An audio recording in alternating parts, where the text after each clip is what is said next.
Bonjour mes amis, c'est Rémi Debord, au micro de RCN 90.7, vous écoutez le son de la différence. Je suis très heureux de vous retrouver nombreux à l'écoute des Trois Coups, la seule émission qui programme des pièces radiophoniques comme au temps de la TSF. En 1980, le SMIC horaire était à 13,50 francs, soit environ 2 euros. Aujourd'hui, il avoisine les 10 euros, soit un facteur de 5. Sur cette même période, le coût de la construction a été multiplié par 3, celui de la baguette par 4. Bon, d'accord. Les statistiques, c'est pas votre tasse de thé. Mais il fallait ce préambule pour comprendre ce qui va suivre. Imaginez un malfrat qui aurait, en 1980, commis l'irréparable au cours d'un casse et qui aurait pris perpète. Le voilà libéré pour bonne conduite, peut-être, en 2016. C'est un peu long, mais il est content, parce que son vieux complice, qui a été plus chanceux ou plus malin que lui, a conservé sa part. À lui les millions, les voitures, la Riviera et les jolies femmes. À lui la belle vie.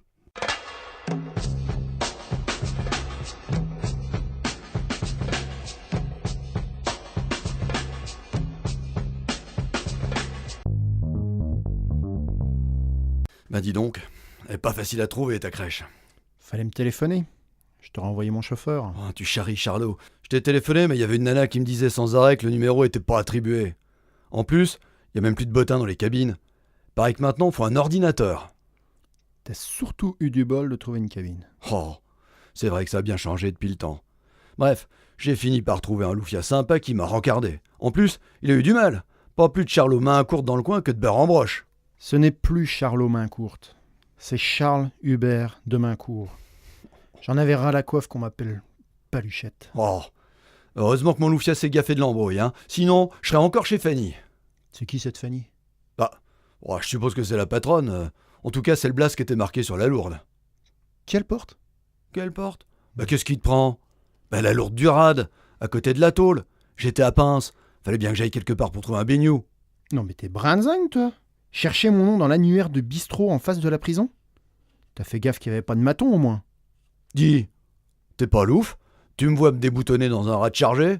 Oh, t'as bien changé, Charlot. Dans le temps, t'aurais même pas imaginé un truc comme ça. Ouais, t'as peut-être raison, je vieillis. Mais quand même. Le loufia, si tu veux mon avis, il était pas blanc-bleu. Devait connaître Clairvaux autant de l'intérieur que de l'extérieur, avec sa chouette balafre de pirate et ses petits Mickey sur les bras, avec en prime mort aux vaches brodées sur la main. Il inspirait confiance, le gonze. Tu sais pas que les anciens malfrats font les meilleurs indices? Oh, charrie pas. Il avait dépassé la date de garantie, pépère. Au moins 70 balais. Il avait plus l'âge de jouer les Boy Scouts, hein. Quand même. Déballer tes affaires en public. Oh, j'ai rien déballé. J'ai juste demandé un bottin et un lardu m'a gentiment aidé à chercher ton bigophone.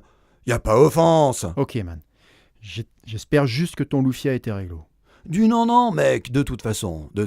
S'il y a du Rebecca, je sais où il crèche, le vieux. Faudra pas baiser pour le casser en deux. Ok, je te fais confiance. Ouais. Mais tu sais, les temps ont changé. On règle plus ces affaires comme avant. 2 bastos dans le buffet et passer muscade. Non. Maintenant, les perdreaux sont marioles. Empreintes, ADN, traces de pas, sans compter les caméras qui te fliquent en permanence. Tu regardes pas la télé? Entre le mitard et les potes qui m'ont laissé quimper pendant 30 piges, rien n'est gratos en tôle, hein. Tu peux pas le savoir, toi, bien sûr. Dis Polo, tu voudrais quand même pas me faire de la peine. Oh, je voudrais surtout pas que tu chiales sur ton beau tapis. Le temps est assez humide comme ça. Charrie pas, Polo, on était d'accord. Tu l'as fermé et je te gardais ton magot. Si je m'étais pointé au parloir, mine de rien, ton magot, tu pouvais toujours l'espérer. C'est sûr. Ouais, justement, hein. Alors, à bout de le pactole, je suis venu pour ça. Pas de problème, tout est là. J'avais préparé la valise juste au cas où tu te pointerais. On peut dire que t'as le nez creux. Je suis là.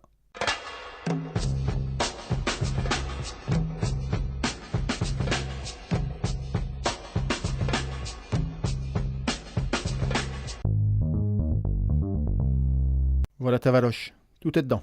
Quoi? Y a 100 briques là-dedans? Tu me prends pour un cave? Te fâche pas, Polo. On vaudrait mieux pas.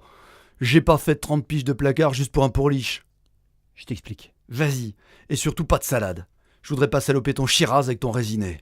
D'abord, il n'y a jamais eu de 100 briques. Quoi? Ça, c'est les journaleux qui ont arrangé leur bidon. Il y avait au mieux 120 ou 130 briques, pas plus. Je suis sûr que le bijoutier, il a fait marron son assureur. Ouais, y a quand même des malhonnêtes sur Terre. En plus, le fourgue, il travaille pas pour des clopinettes. Démonter les cailloux, fondre le jonc, ça se paye. Oh là là, tous des rapaces. Et puis, il y avait l'indic. Fallait bien lui refiler un peu d'oseille. Oh, les sangsues. Donc 120 briques. Moins 25% pour le fourgue. Quoi 25%? Bah, il se bouge pas du coup de ton épaisseur. Pas le choix. Je pouvais pas refourguer moi-même la marchandise. Faut être réaliste. Oh, mais quand même, hein. 25%? Mais il y en a qui se la coulent douce. 10% pour l'indic. Ah non, 10% pour cette raclure de bidet? Non, mais t'abuses là. C'était ça où il portait le P. Ou deux baffes dans le museau, oui. Tu le décolles de terre. Oh là, alors là, moi à ta place, hein. Ouais, justement. T'étais pas à ma place. Ah ouais, j'étais en tôle pendant que monsieur Charlot dilapidait mes éconocroques. J'aurais voulu t'y voir. Oh, pas de problème, hein. Tu fais 30 piges de cabane pendant que moi je pète dans la soie, hein. Alors là, très bien. Te fâche pas, Polo. Mais t'avoueras quand même qu'il y a de quoi se la prendre et se la mordre. Bah, annonce la couleur. Combien il reste? 120. Moins les 30 du fourgue. Ouais. Moins les 10 de Tony. Ça laisse 80. 40 chacun. 400 000 balles. Pour une heure de boulot, c'est toujours mieux que le SMIC, tu trouves pas? Ah ouais, pour une heure de boulot, ouais, mais pour 30 ans de placard... Bon, ça y est, t'es sorti. C'est derrière toi, on n'en parle plus. Faut voir l'avenir maintenant. Ouais, enfin, allez, j'aime mieux me taire. Eh, dis donc, ils ont rétréci les bifetons. T'es sûr qu'il y a bien mes 40 briques là-dedans? Je la trouve bien petite, la valoche. Tu serais pas un peu en train de marsouiller, là? Tu me fais de la peine, Polo. Je ferais pas ça à un pote de la maternelle, tu penses bien. Non, mais si c'est pas un embourbage, il y aurait comme qui dirait cousinage. Mais non, Polo, il y a juste qu'en 2002, on est passé à l'euro. Bah oui, je vois pas ce que ça change à mes bifetons. Ah bah, ça change tout, justement. C'est plus les mêmes bifetons, et c'est plus 40 briques. Explique pour voir. Bah déjà, en 1960, on était passé au nouveau franc. Oui. Alors tes 40 briques, comme tu dis, c'était 400 000 francs. Nouveau. Ouais, je sais, je suis pas naze non plus, hein, mais j'ai toujours trouvé que 40 briques, ça avait plus de gueule que 400 000 balles. Oh, quand t'as des millions, tu vois le pognon d'une façon différente, il est plus gros, plus lumineux, enfin, tu piges, quoi. Bref, en 2002, il a bien fallu faire quelque chose pour tes bifetons de carnaval. Et là, c'était pas simple. Tu rigoles? Je vois pas ce que ça va être plus compliqué pour mon blic pour le tien. Bah si, justement. Tu comprends, moi, en 20 ans, mon pognon, je l'avais investi en petits paquets, à droite, à gauche. Du coup, il était devenu nickel. Légal, quoi. Ah, par contre, le mien... C'est-à-dire que 600 billets de 500 balles, et le reste en 100 et 200, ça passe pas inaperçu. Sûr. Alors le seul moyen, c'était de les répartir en lots dans différentes banques. Tu te doutes bien que les intermédiaires... Ce sont sucrés au passage. Ben voyons, c'était pas ton pognon, alors forcément... Dites donc, Polo. En 30 piges, j'aurais pu l'engloutir, ton héritage. Mais non, moi, bonne poire, je l'ai gardé bien précieusement, à l'abri, pour pas que tu sois marron à ta sortie. Et voilà que monsieur me reproche... Mais non, Charlot, je te reproche rien. Juste que j'ai été victime des circonstances et des buveurs de sang. Voilà. Les circonstances, mon vieux Polo, les circonstances, les aléas de la vie, les vicissitudes du monde moderne et de la banque. Bah ouais. Ouais. Bon, allez, qu'est-ce qui me reste? 54 878 €. Dans la valoche, il y a les 4 878 en mornifle et 10 livrets d'épargne dans 8 banques différentes. Tout est parfaitement en règle, à ton nom, avec ta vraie signature, mais avec des adresses Tintin, bien entendu. Bien sûr. Je pouvais pas mettre Maison Centrale, Ville sous la Ferté à Bayeul. Ah ouais. Ça aurait fait mauvais genre. Je te fais cadeau des faux fafios. Ah, merci. Enfin bon, je savais que je pouvais te faire confiance. Excuse-moi pour tout à l'heure. Et si ça se trouve, ils ont fait des petits, tes comptes d'épargne. L'écureuil, c'est un sacré chaud lapin. Dis, tu crois qu'avec mes 50 000 et quelques, je vais pouvoir me payer une crèche rupineuse comme la tienne? Ça va chercher dans les combien, ta campagne, là? Bon, tu sais, l'immobilier, c'est plus que c'était. Depuis 10 ans, ça stagne un peu. Faut compter dans les 400 000, pas plus. 400 000 francs? Non, euros. Hein? 400 000 €. Peut-être un peu moins. C'est un peu loin de la ville, alors les gens, ils hésitent un peu, tu comprends. Non, ouais, c'est vrai. Attends, 400 000, c'est avec les écuries et les canassons. Penses-tu? Les écuries, ça m'a coûté un bras. Tu peux pas t'imaginer le prix du chêne massif. Et pourtant, dans le coin, c'est pas les arbres qui manquent. Quant aux chevaux, c'était une idée de ma femme. Pour les gosses, qu'elle disait. Total, elle s'est barrée avec le prof d'équitation. Oh merde. Les mouflets viennent tous les 15 jours, alors j'ai gardé les canassons. Ouais, forcément. Ouais. Non mais alors, à part une belle baraque, je peux me payer quoi avec mon pactole? Un petit studio en banlieue, peut-être un 2 pièces, mais il faudra pas être trop regardant sur l'environnement.